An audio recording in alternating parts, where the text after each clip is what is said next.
SGA.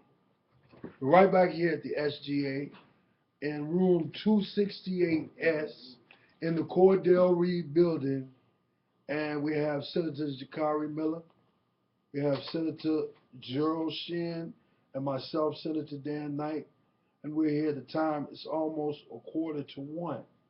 And we've been having lively discussions about what we need to do to proceed to make SGA better, to make the university better.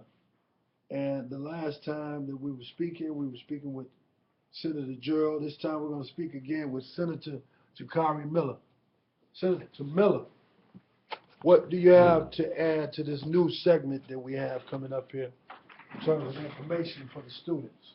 What type of pertinent information would you like to disseminate, sir? Well, I'm going to say this, I'm going to make it short and sweet. All it is. Well, you don't have to make it short and sweet, brother. As long as you make it informational, where it's going to benefit the students, it's going to benefit the faculty, the staff, the administration, and you'll be taking a leadership role in terms of your individual expertise that you impart in this video.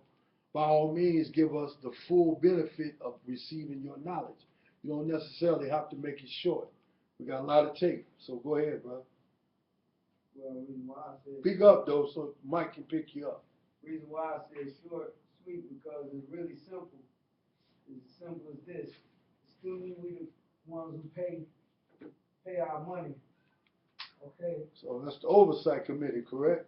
Yeah, we the paying customers. So, Paying customer. you know, everything else around here, whether it be faculty, staff, or administration, they get a salary to be here. We the ones who pay to be here.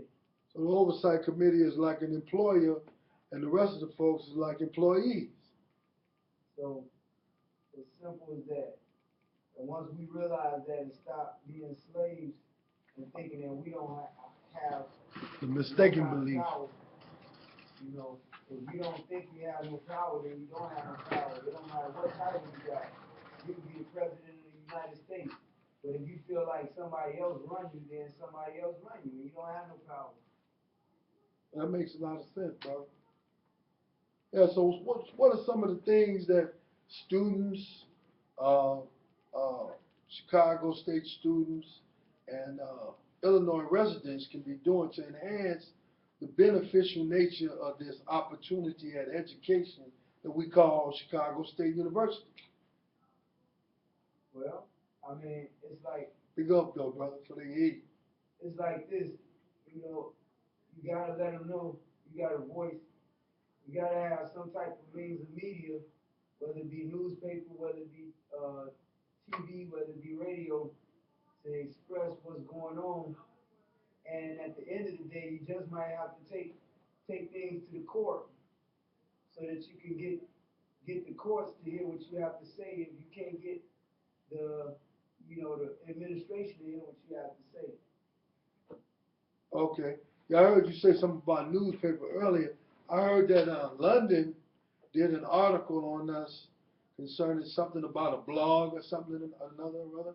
Yeah, well, there's an article, and there's many articles that speak on a university, and they were speaking of Chicago State University that has a long history of trying to stop free speech, whether it be from students, whether it be from faculty, or whether it be from their own administration. And they got a long history of doing it.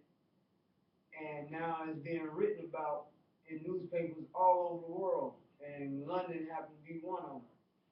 So, you know, at some point in time, you have to ask yourself, you know, do you want to continue on this path, you know, to the point where it gets unbearable, or do you want to change? So we're going to see in these up and coming months exactly what people want to do. They want to be free, they want to be slaves.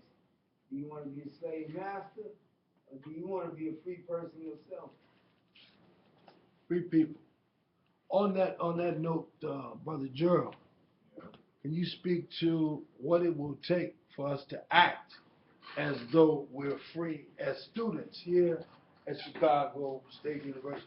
What are some of the things that we need to be doing in order to act as free people, as Brother Jokari so astutely put it? Well, a lot of the students. Speak up so they can hear you, brother. A lot of the students at Chicago State are frankly abused by the administration because they simply don't know what power they have. They don't know that they are free now, as Jokari pointed out, and so people are able to take from them what is theirs. Okay. Okay. That so who's supposed to let the students know that what's happening to them is not only wrong, but that they have a recourse. They do have avenues of appeal. They do have agencies that they can talk to. Well, that would be the organization on campus that is supposed to advocate on behalf of the students, which once again is the Student Government Association. That's why we're here. It's our job to meet with students, to get in contact with students. It's our job to get our name out, and there's a fair amount of damage that was done by people who were in SGA over the past few years that really has ruined the reputation of SGA in the eyes of the students. We have to repair that damage. We have to be the organization that's seen by the students as a place where you can go to in order to get information on how to deal with the problem, how to get expert information on how to solve their problem, and people who will fight on their behalf to help them solve their problem. It's one of the things that we're supposed to be here to do. We are the student's advocate. Okay, speaking of that word advocate, what should we be advocating for right now as senators sitting here in this office and attempting to do some things that will be beneficial for the student? In terms of a prioritized list, in your individual wise view, what should we be doing first, second, third, on down the line in terms of priority right now? I know we only have a certain amount of time left this semester, but how should we start out, brother? Well, I'm not going to give you an absolute 1, 2, or 3, but I would say that the top 2 things, and you can put these in whatever order you want, which one is first, which one is second. First of all, we have to let the administration know that we're not happy with some of the policies of the administration, as far as it goes for hiring unqualified people, as far as it goes for not being very responsive to the needs and wants of students. It starts with the communication with the administration, that some things have to change. If those things don't change, then what our demands are will, of course, increase. It could end up including a vote of no confidence towards the administration from SGA itself. Something more concrete and specific, we're 70%, and this comes from the university's corporate council, 70% of the student body at Chicago State University are female. 70% of those females have children, which means that half of our student body are women with children, okay? By far the highest of any state university. But despite this fact, we're the only university or even junior college in the Chicago area that does not have on-campus daycare, okay?